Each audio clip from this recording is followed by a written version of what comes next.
তোমার ওই DC OC SP MP ওরা তো আর আমার ভোট দেয় না। আমার ভোট দেয় এই গ্রামের চাষা ভুষা কুলি মজুর শ্রমিক জনতা। তোমরা যদি ফল ফসল করো আর আল্লাহর রাস্তায় যদি খরচ না করো, তাইলে তো ঝড় বর্ষা বাদল জলোচ্ছ্বাস এগুলো হইতেই পারে। তাহলে সুদ ভিত্তিক অর্থ ব্যবস্থা না, জাকাত ভিত্তিক অর্থ ব্যবস্থা চালু করতে হবে। এমন যদি হতো আমার দেশের শাসক হতো, ওমরেরই মতো হতো, আবু বকরের মতো। এমন যদি হতো আমার দেশের শাসক হতো, ওমরেরই মতো হতো, আবু বকরের মতো। প্রজার দুঃখে তাদের চোখে আসতো না রে ঘুম, দেশের ভিতর পড়ে যেত শান্তি সুখের ঘুম। প্রজার দুঃখে তাদের চোখে আসতো না রে ঘুম, দেশের ভিতর পড়ে যেত শান্তি সুখের গরিব দুঃখী নাহি পাওয়া যেত। 100 বার করে আমি রাস্তা দিয়ে আসতে হবে।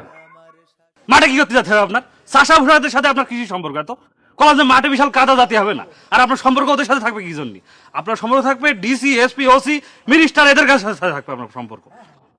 কাজ বাদ আপনার মোটেই পছন্দ হয় না আমার। শোনো, এত কথা বলতে যাইও না। তোমার ওই ডিসি ওসি এসপি এমপি ওরা তো আর আমার ভোট দেয় না। আমার ভোট দেয় এই গ্রামের চাষা ভুষা কুলি মজুর শ্রমিক জনতা। সুতরাং তাদের দুঃখে কষ্টে পাশে দাঁড়াতে হবে, এইটাই তো ফাইনাল। ওরা ভুই রসা করবেন যে কি করবেন আপনি? কি ফাইনাল? বাবারে একটু খোঁজ খবর তো নিতেই হবে যে তাদের এই যে বর্ষা মরশুম যাচ্ছে তাদের কোনো ক্ষয়ক্ষতি হলো কিনা। এগুলো যদি খবর না নিই তাহলে আমি কৃষির মেম্বার। তাগের ক্ষয়ক্ষতি দেখতে যে আপনি যে এখনই ইন্নানিল্লাহ হয়ে যাচ্ছিলেন। বাবারে মরি তো আননি, এখান এইরকম অ্যাক্সিডেন্ট হয়া থাকে। অ্যাক্সিডেন্ট হলে ধমক দিতে হয় না, অ্যাক্সিডেন্ট হইলে বলতে হয় ইন্না লিল্লাহি ওয়া ইন্না ইলাইহি রাজিউন। তা সেটা না বলে তুমি আমার ধমক দিবার লাগিছাও। ওইটা তো মরে গেলি কয়। যেটা বোঝো না সেটা বললো না। সাইকেল নাও এন চলো। ও বেশি দিন থাকা হবে না আপনার সাথে আমার, আর বোঝা শেষ। এই নির্বাচনটা তো পার করে দিবা নাকি? আইসু, সবসময় বেশি কথা বলতে হয় না। মেম্বার কেমন আছেন? আলহামদুলিল্লাহ, দিনকাল যাচ্ছে কেমন? আলহামদুলিল্লাহ ভালোই যাচ্ছে। বলছি মাঠ ঘাট সব ঠিকঠাক আছে? আলহামদুলিল্লাহ আল্লাহ ভালোই রেখেছে। পাট কি ভালো হয়েছে? পাট হয়েছে, এবছর বর্ষার কারণে ফলন হয়তো একটু কম হবে। তোকে তো এগোই না, এত ফলো নাই তো তোকে এগোই না তোকে। বাবারে এরকম ঝাড়ি মারিয়ে কথা করতে হয় না। আল্লাহ শুক্রিয়া আদায় করবা, যতটুকু হবে তাতে আল্লাহ শুক্রিয়া আদায় করবা। হ্যাঁ, যেটা হয়েছে ওইটাই আলহামদুলিল্লাহ। আলহামদুলিল্লাহ, তা যাও তাহলে। আমার দেশের কৃষক শ্রমিক বঞ্চিত হতো না, আমার দেশের মা বোনেরা লাঞ্ছিতা হতো না, আমার দেশের কৃষক শ্রমিক বঞ্চিত হতো না, গরিব দুঃখী ভুখা নাঙা নাহি পাওয়া যেত। যদি আমার শাসক হতো মোরের। ওয়ালাইকুম আসসালাম ওয়া রাহমাতুল্লাহ। হাইকে মেঘে কান্দ করে কোনে যাচ্ছে? ওই মাঠে ফুটবল খেলতে গেলাম, তা গোল খেয়ে বাড়ি যাচ্ছি, দেখছেন না মেম্বার? না না, ওইটা কথা না। কথা হলো আসলে আমরা মাঠে তোমাদের খোঁজ খবর নিবে যাচ্ছিলাম। তা তোমরা যেহেতু এক এক করে চলে আসতে চাও, দুপুরও হয়ে গেছে, এজন্য মাঠে এখন থাকার কথাও না। আমি করছিলাম কি তোমাদের ফল ফসলের কি খবর, এটা একটু কও দিনি।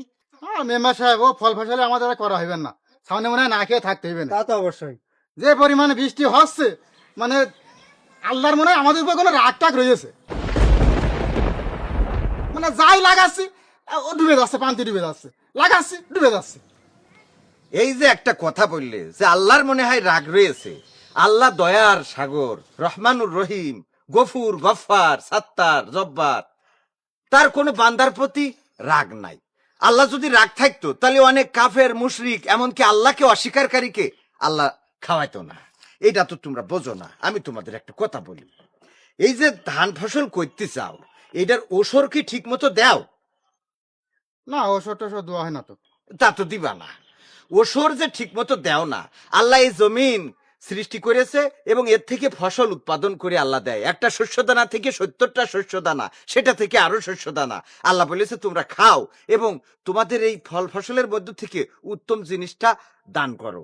এই যে তোমার সূরা আল আনাম এবং সূরা আল বাকারাই এই ওসরের ব্যাপারে কিন্তু আল্লাহ রাব্বুল আলামিন তাকিদ করেছে। এখন তোমরা যদি ফল ফসল করো আর আল্লাহর রাস্তায় যদি খরচ না করো, তাইলে তো ঝড়, বর্ষা, বাদল, জলোচ্ছ্বাস এগুলো হইতেই পারে। আল্লাহ রাব্বুল আলামিন মাঝে মাঝে না খসে বান্দার পরে আযাব গজব দিয়ে থাকে, আবার মাঝে মাঝে পরীক্ষাও করে থাকে। ওয়ালা নাবলুওয়ান্নাকুম বিশাইয়্যিম মিনাল খাউফি ওয়াল জুই ওয়া নাকসিম মিনাল আমওয়ালি ওয়াল আনফুসি ওয়াস সামারাত ওয়া বাশশিরিস সাবিরিন।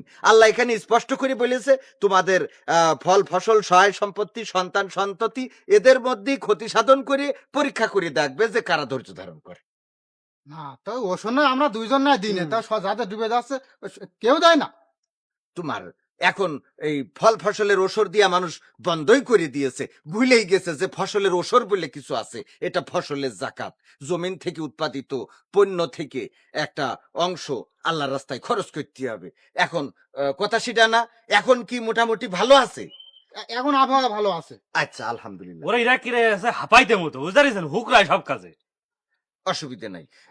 তাহলে তোমরা যাও তোমাদের বাসায়, আমরা আর একটু মাঠের দিকে যাই। ঠিক আছে, চলেন যাই। ঠিক আছে। আরে আপনারা পিয়াসা পাল্টান, একটু বেশি বকেও। কান সব ফাটাই দেবেন একদম, যান যা। বাবারে এভাবে বলতে হয় না, তারা কিন্তু ভুটার। কবে কোন দিন কিন্তু বাইরে আমার দেশের শাসক হতো আপনাদের তো চিনলাম না। দুনিয়ার সবাই আপনার চিনতে হবে বা কি জন্য?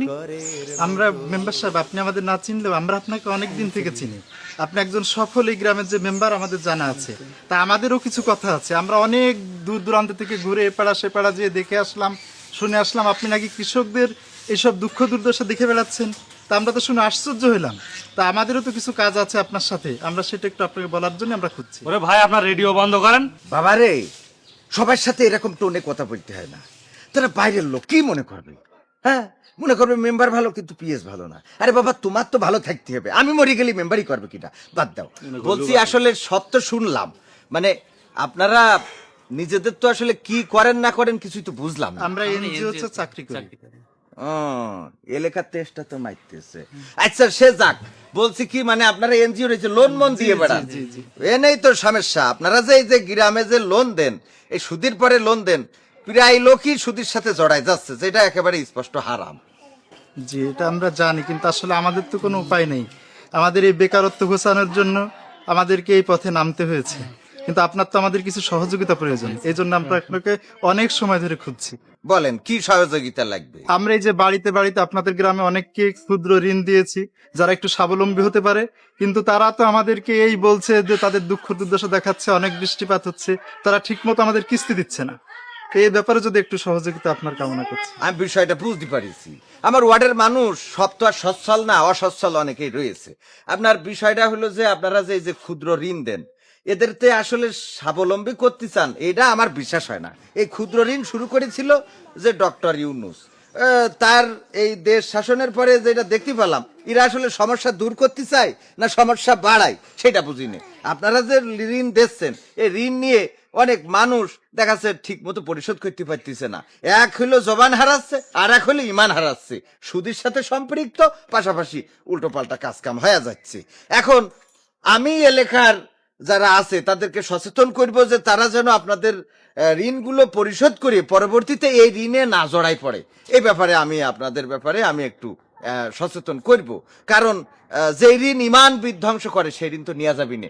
কিছু উপকার হচ্ছে না এটা ঠিক না, কিন্তু সেই উপকারের থেকে অপকারটা একটু বেশি হয়ে যাচ্ছে। আর আপনারা যেহেতু চাকরি করেন, সুতরাং আপনারা তো এর দায়বদ্ধ না। এখানে বাংলাদেশে অনেক জনগোষ্ঠী আছে যারা অসহায়, অসচ্ছল, তাদের কিছু সহযোগিতার নিয়তে কাজগুলো করেন, কিন্তু এই সহযোগিতার জায়গায় অসহযোগিতা বেশি হয়ে যায়। আবার আপনারা যারা চাকরি করেন বেতনের জন্য করতে হয়, আপনাদের যখন ঋণ পরিশোধ না করে আপনারা আবার উপরে যে এতে ধমক খান, তো আপনাদের তো আসলে উপায় তো নাই। পাচ্ছি না, কোনো উপায় নেই। এই জিনিসটা বুঝি, এই জিনিসটা থেকে একটা পরিত্রাণ পাওয়ার দরকার আছে। সেই পরিত্রাণ যদি পাইতে হয় তাহলে সুদ ভিত্তিক অর্থ ব্যবস্থা না, জাকাত ভিত্তিক অর্থ ব্যবস্থা চালু করতে হবে। এটা যদি চালু হয়ে যায় তাইলে আর এই দেশে এত ঋণ থাকবে না, আর আপনাদেরও এত সমস্যা থাকবে না ইনশাআল্লাহ। তো আমি এ ব্যাপারে আমার ওয়ার্ডের যারা ভোটার আছে তাদের আমি সচেতন করব ইনশাআল্লাহ। ইনশাআল্লাহ। জি, তাইলে দোয়া করেন, আপনাদের কাজ করেন। আসসালামু আসসালামু আলাইকুম। আলাইকুম। ওয়ালাইকুম আসসালাম। আইসো। হাসপাতালের কথা ছিল তো, হ্যাঁ, দেশের লোকের সমস্যা মিটে বেড়াচ্ছে, এদের মিটলেন, সবাই মিটলেন, তা আমার সে বিয়েটা কি ইউনুস সরকার চলে গেলে হবে? শোনো, সামনে নির্বাচন, এই নির্বাচন নিয়ে সবাই চিন্তিত। আওয়ামী লীগ, বিএনপি, জামাত, জাসদ, বাসদ, হেফাজত, এর মধ্যে তুমি যদি বিয়ের চিন্তা মাথায় ঢুকাও তাহলে তোমার অসুবিধা হইতে পারে। তুমি অপেক্ষা করো, ভোটটা হোক, যদি কোনোভাবে দল ক্ষমতায় আসে তোমার ভালো সুন্দরী দেখে বিয়ে দেবো ইনশাআল্লাহ। বিয়ে দেওয়ার গা আপনার? ও বিয়ে আমার আর করা লাগবে না, জান আপনি, ও করবো না বিয়ে, জান। আইসো, তোমার আমি কথা দিলাম, নির্বাচিত সরকার প্রতিষ্ঠিত হইলে বিয়ে দেব। যদি তুমি তখন না করতে চাও তাহলে তত্ত্বাবধায়ক সরকার আবার আসলে তখন দেখা যাবে যদি 40 সালের নির্বাচন হয় তাহলে বিয়ে হবে আমার। ইনশাআল্লাহ।